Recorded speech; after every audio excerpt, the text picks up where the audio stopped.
এটি তোমাদের 5 নম্বর সেট, দেখো পৃষ্ঠা নম্বর 60।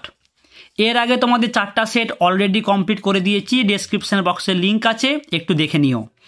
প্রথম প্রশ্ন, আনমনে অর্ধভাষণে যেন আর্তনাদ করে উঠল মৃত্যুঞ্জয়, কেন? অনাহারে প্রথম মৃত্যু দেখে। অপশন খ, একই সঙ্গে ওপর থেকে নার্স নেমে এসে বলল ডাক্তারকে কল দিন। অপশন ঘ সঠিক উত্তর। 3 নম্বর প্রশ্ন, থুতথুরে কুঁজো ভিখারি বুড়ির হাতে ছিল একটা লাঠি।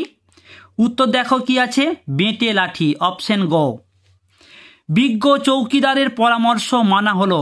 ইতিমধ্যে এই প্রশ্নের উত্তরটা আমরা একাধিক সেটে বলেছি, বুড়িকে নদীতে ফেলে দিয়ে আসতে। অপশন ক। পরের প্রশ্ন, উৎসব দৌড়াতে থাকে।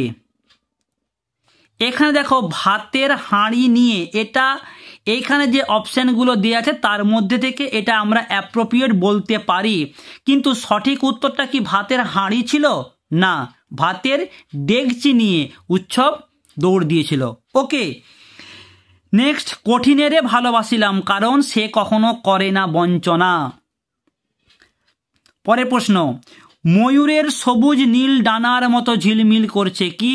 বন ও আকাশ। চলে আসবো পরের প্রশ্নতে।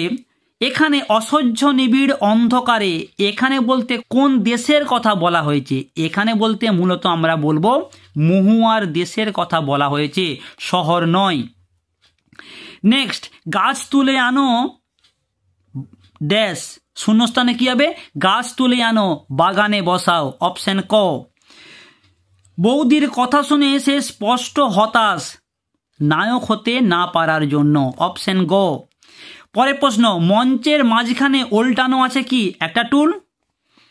শম্ভু মিত্রের মতে জীবনকে উপলব্ধি যদি করতে হয় তবে এই 4 দেয়ালের মধ্যে আবদ্ধ থাকলে চলবে না, রাস্তায় মাঠে ঘাটে নামতে হবে। অপশন কয়েকটি সঠিক উত্তর। পরের প্রশ্ন, শাহজাহান নাটকে ঔরঙ্গজেব আর মোহাম্মদের সিনটা, শাহজাহান নাটকে রচয়িতা কে? ডিএল রায়। উত্তর হবে অপশন ঘ, ডিএল রায়। যখন সমুদ্র তাকে খেলো আটলান্টিসকে। অপশন ক। দেখি ওর বুকের ওপর দিয়ে চাকা, মায়ের বান্ধবীর স্বামীর। অপশন গ সঠিক উত্তর। মৃগ শব্দটির বর্তমান অর্থ হরিণ, শব্দের পরিবর্তনের ধারায় অন্তর্গত। দেখো, মৃগ শব্দ বলতে আগে বনের যে কোনো পশু জন্তুকে বোঝাতো, এখন শুধুমাত্র হরিণকে বোঝায়, অর্থাৎ এখানে শব্দের সংকোচ হয়েছে, কমেছে, তাই উত্তরটি হবে শব্দার্থের সংকোচন। পরের প্রশ্ন, থিসরাসের ব্যুৎপত্তিগত অর্থ একাধিক সেটে বলেছি, রত্নাগার।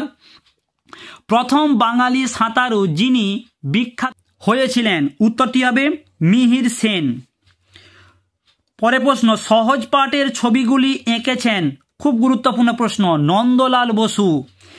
ভারতে দেখানো প্রথম সবাক চলচ্চিত্রটি হলো আলম আরা, ভারতে দেখানো।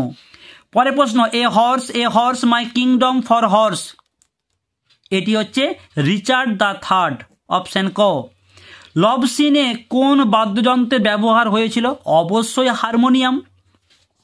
এবার এসএকিউ এর প্রশ্নের উত্তরগুলো দেখে নাও। ধিক শতধিক আমাকে, বক্তা কেন নিজেকে ধিক্কার দিয়েছে?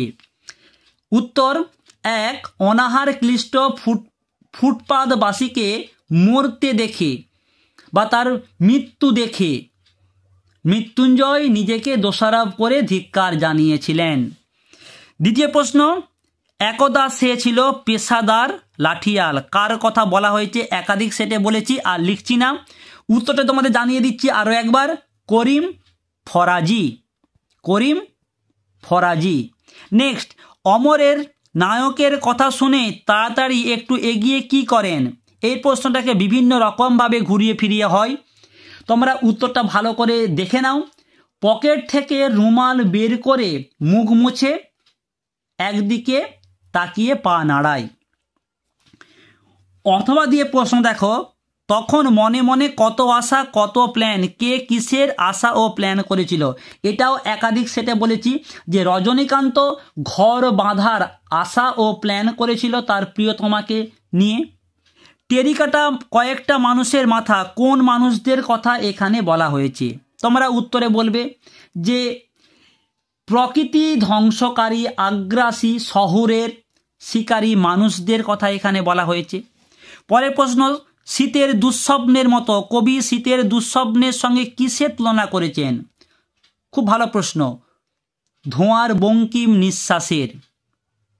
আমি কি তাকাবো আকাশের দিকে কি প্রসঙ্গে কবি এ কথা বলেছেন? উত্তর তোমরা লিখবে বিধির বিচার প্রসঙ্গে। বিধির বিচার প্রসঙ্গে কবি এ কথা বলেছেন। আমার দরকার শুধু গাছ দেখা, কবির গাছ দেখা দরকার কেন? এই প্রশ্নটাও আমরা একাধিক সেটে বলেছি। উত্তর তোমরা বলবে চোখকে সতেজ রাখার জন্য, আমাদের আরোগ্যের জন্য গাছ দেখার ভীষণ প্রয়োজন। বক্স অফিস বলেও তো একটা কথা আছে, বক্তা কখন কথাটি বলেছিলেন? ভালো প্রশ্ন।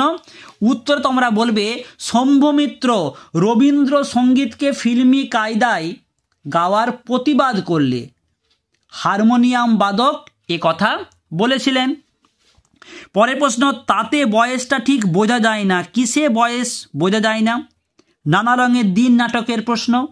উত্তর তোমরা বলবে ডেলি চুলে হাফসিসি কলব লাগিয়ে ছেলে ঝগড়াদের সঙ্গে যেভাবে ইয়ার্কি করেন তাতে তার বয়সটা ঠিক বোঝা যায় না। পরের প্রশ্ন কি আছে, সেই সন্ধ্যায় কোথায় গেল রাজমিস্ত্রিরা? কোন সন্ধ্যার কথা বলা হয়েছে? না, যে সন্ধ্যায় চীনের প্রাচীর তৈরির কাজ শেষ হয়েছিল, এখানে সেই সন্ধ্যার কথাই বলা হয়েছে। পরের প্রশ্ন, সেকালে ঘন ঘন শাঁকা হতো, শাঁকা হলে কি করতে হতো? এই প্রশ্নের উত্তরটাও একাধিক সেটে আমি তোমাদের জানিয়েছি। উত্তরটা কি হবে? অরন্ধন, আর রাতে মেঝেতে শুতে হতো। পরের প্রশ্ন দেখো কি আছে, কলম শব্দের আদি অর্থ বর্তমান অর্থ লেখো। তোমরা আদি শব্দ বলতে পারো স্বর বা খাগ, আর বর্তমান হচ্ছে কি, কলম দিয়ে আমরা কি করি, লিখি, লেখনি। ওকে, তাহলে কলম শব্দ আদি শব্দ হচ্ছে স্বর বা খাগ, আর বর্তমান শব্দ হচ্ছে লেখনি। পরের প্রশ্ন, ফলিত ভাষা বিজ্ঞান কাকে বলে? তোমরা উত্তরটা দেখে নাও।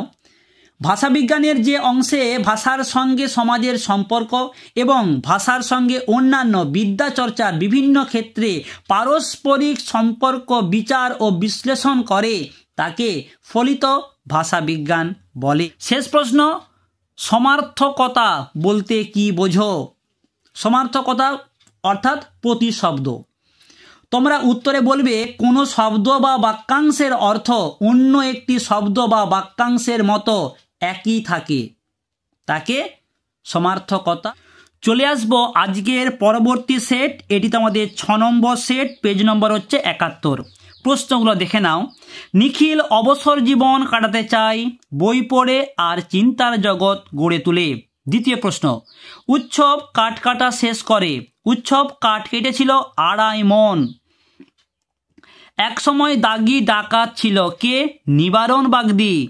পরের প্রশ্ন, কনক পানি চালের ভাত খায়, বড়বাবু। এ অপরাধের প্রায়শ্চিত্ত কি? মৃত্যুঞ্জয় অপরাধ বলেছে অনাহারে মানুষের মৃত্যুকে সে যখন দেখেছিল। নেক্সট, শহরের অসুখ হাঁ করে খায়, কি খায়? কেবল সবুজ। উত্তর হবে অপশন ঘ, কেবল সবুজ। মাঝে মাঝে শুনি, কবি কি শোনেন? কয়লা খনির শব্দ। চিনিলাম আপনারে, কিভাবে চিনেছেন? আঘাতে আঘাতে বেদনায় বেদনায়। অপশন গ, আঘাতে আঘাতে বেদনায় বেদনায়। পরের প্রশ্ন, এই ভোরের জন্য অপেক্ষা করছিল কে? সেই সুন্দর বাদামি হরিণ। প্রশ্ন, এবার নিশ্চয় লোকের খুব হাসি পাবে, বক্তাকে? শম্ভু মিত্র। নেক্সট, তৃপ্তি মিত্রের মতে পৃথিবীতে সবচেয়ে পপুলার জিনিস, তৃপ্তি মিত্র বৌদির মতে পপুলার জিনিস হচ্ছে প্রেম। অপশন খয়েরটা সঠিক উত্তর। পরের প্রশ্ন দেখো, অভিনয়ে ঢোকার আগে রজনীকান্ত পেশায় নিযুক্ত ছিলেন পুলিশ বিভাগে। কি অদ্ভুত হাসি তার, তার বলতে বোঝানো হয়েছে একজন মেয়েকে। বা রজনীকান্তের প্রেমিকার কথা এখানে বলা হয়েছে, অপশন ক সঠিক উত্তর। নেক্সট, লিমা বানিয়েছিল, লিমা হলো একটি শহর, এটাই আমরা আপাতত এই উত্তরের জন্য বলতে পারি। ওকে, সেকালে ঘন ঘন শাকা হতো, শাকা হলে দেখো এই যে প্রশ্নটা দিয়েছে আমরা জানি যে শাকা হলে কি হতো, অরন্ধন পালিত হতো এবং রাত্রে মেঝোতে শুতে হতো। এখানে দেখো কি উত্তরগুলো দিয়েছে, এ এক ধরনের রোগ, দাঙ্গা, পাঞ্জাবিদের ব্রত অনুষ্ঠান, জলসত্র। আমরা কোনটাকে বলবো? এখানে কিন্তু একটা উত্তর অ্যাপ্রোপ্রিয়েট নয়, আর যদি একান্তই উত্তর লিখতে হয় তাহলে আমরা এইটাকে খানিকটা লিখতে পারি গ, যে পাঞ্জাবিদের ব্রত অনুষ্ঠান, শাকা। এছাড়া কিন্তু আর কোনো সঠিক উত্তর নেই। নেক্সট, ভাওয়াইয়া গানের গায়কদের বলা হয় বাউদিয়া, অপশন ঘ। শ্বেত অভিসারিকা কার ছবি আঁকা? আমি এর আগের সেটে বলেছিলাম, গুরুত্বপূর্ণ প্রশ্ন, অবনীন্দ্রনাথ ঠাকুর আবার পড়েছে। নেক্সট প্রশ্ন, ঋত্বিক ঘটকের প্রথম ছবি ছিন্নমূল। শম্ভুমিত্রের মতে জীবনকে উপলব্ধি করা যাবে রাস্তায় মাঠে ঘাটে, এই বলে আসলাম। এসব বাজে কথায় আমি বিশ্বাস করি না। কি কথা?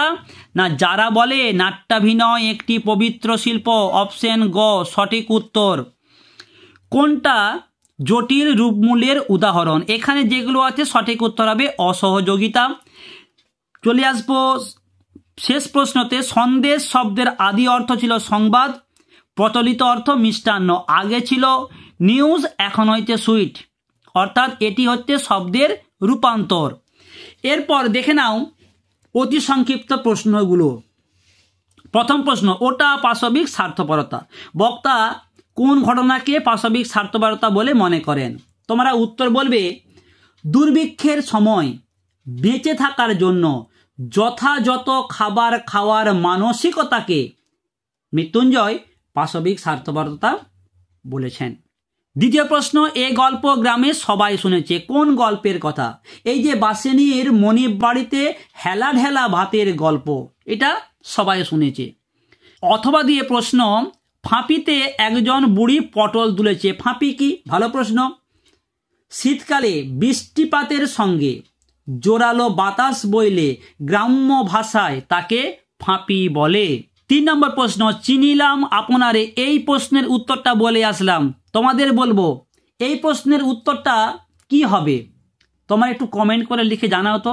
ইতিমধ্যে তো আমরা 2-3টে সেটেতে আমরা এই প্রশ্নের উত্তর তোমাকে জানিয়েছি। যারা যারা ভিডিওগুলো দেখেছো তাদের তো এই প্রশ্নের উত্তরটা মুখস্থ, আর যারা দেখাওনি তাদের বলবো ডেসক্রিপশন বক্সে লিঙ্ক আছে, অবশ্যই দেখে নাও। আর যারা পারবে অবশ্যই তুমি তোমার নামটা লিখে কমেন্ট করো। নেক্সট ভিডিওতে তোমার নামটাই আমি সবার আগে ঘোষণা করব। ওকে, প্রশ্নটা আমি আরও একবার জানিয়ে দিচ্ছি। চিনিলাম আপনারে, কবি কিভাবে নিজেকে চিনেছেন? খুব সহজ প্রশ্ন। নেক্সট, আগুন জ্বেলেছে, কারা কিসের জন্য আগুন জ্বেলেছিল? উত্তর তোমরা বলবে, হিমের রাতে দেশওয়ালিরা তাদের শরীরকে উষ্ণ রাখার জন্য, গরম রাখার জন্য মাঠে আগুন জ্বেলেছে। পরের প্রশ্ন কি আছে? চোখ তো সবুজ চাই, চোখ সবুজ চাই কেন?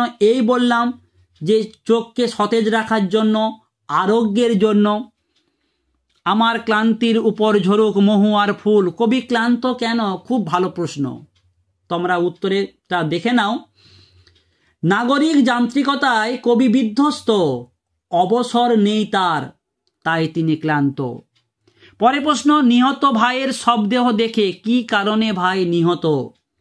স্বদেশ ও স্বজন রক্ষার লড়াইয়ে ভাই নিহত। নেক্সট প্রশ্ন কি আছে? অমর নায়কের কথা শুনে তাড়াতাড়ি একটু এগিয়ে কি করেন? এই মাত্র বলে আসলাম, রুমাল বের করে মুখটা মুছে একটা পা নাড়াতে থাকেন। তখন মনে মনে কত আশা কত প্ল্যান, কিসের প্ল্যান? এই বললাম রজনীকান্ত সেই মেয়েটাকে যখন বলেছিল যে বিয়ে করার প্রস্তাব দিয়েছিল, একাধিক সেটা তোমাদের এই উত্তরে জানিয়েছি। পরের প্রশ্ন, অমর গাঙ্গুলিকে স্কুলের হেড পণ্ডিত প্রমোশন দেননি কেন? তার কারণ অমর গাঙ্গুলি সংস্কৃতে 13 পেয়েছিলেন বলে। অথবা প্রশ্ন, বকশিস দিলাম মুখে, কে কাকে কত বকশিস দিয়েছিল? রজনীকান্ত দিয়েছিল রামব্রিজকে 3 টাকা বকশিস।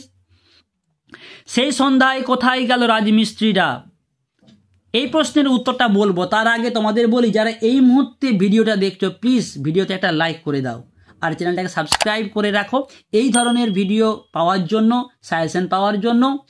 আর তোমাদের কাছে একটা ছোট্ট অনুরোধ করব, যদি পারো তুমি তোমার বন্ধু বা বান্ধবীর মধ্যে একটু ভিডিওটাকে শেয়ার করে তাকেও একটু সাহায্য করো, কেমন? উত্তরটা তোমরা বলবে যে সন্ধ্যায় চীনের প্রাচীর তৈরির কাজ শেষ হয়েছিল, এখানে সেই সন্ধ্যার কথাই বলা হয়েছে। অথবার প্রশ্ন দেখো, চোখ খুলে দেখি, বক্তা চোখ খুলে কি দেখেছিলেন? ট্রেনটা তার মাথার কাছে এসে থেমে গেছে, বাকিরা সব ট্রেনের চাকায় কাটা পড়েছে। অলৌকিকের প্রশ্ন। নেক্সট প্রশ্ন, জোড় কলম রূপ কাকে বলে? এই প্রশ্নের উত্তরটাও আমরা আগের সেটে বলেছিলাম, আরও একবার তোমাদের দেখিয়ে দিই। যখন একটি শব্দ বা শব্দাংশের সঙ্গে অন্য শব্দ বা শব্দাংশ জুড়ে একটি নূতন শব্দ তৈরি করা হয় তখন তাকে জোড় কলম বলে। তোমরা উদাহরণ দিতে পারো, ধোঁয়া যুক্ত কুয়াশা সমান ধোঁয়াশা। নেক্সট প্রশ্ন দেখো কি আছে, রূপমূল কাকে বলে? উত্তর, ভাষায় ব্যবহৃত ক্ষুদ্রতম অর্থপূর্ণ ধ্বনি বা ধ্বনিগুচ্ছকে রূপমূল বলে। ভাষাবিজ্ঞানের কয়টি প্রধান শাখা ও কি কি? এই প্রশ্নের উত্তরটা বলবো তার আগে বলবো তোমরা অবশ্যই ভিডিওতে একটা লাইক করে দাও, চ্যানেলটাকে সাবস্ক্রাইব করে রাখো, মন দিয়ে পড়াশোনা করো। খুব তাড়াতাড়ি তোমাদের জন্য আমি টেস্ট পেপার সলভ করার চেষ্টা করছি, অবশ্যই সঙ্গে থাকবে। উত্তরটা তোমরা দেখে নাও। ভাষাবিজ্ঞানের তিনটি শাখা, প্রধান তিনটি শাখা কি কি? বর্ণনামূলক ভাষাবিজ্ঞান, ঐতিহাসিক ভাষাবিজ্ঞান আর তুলনামূলক ভাষাবিজ্ঞান।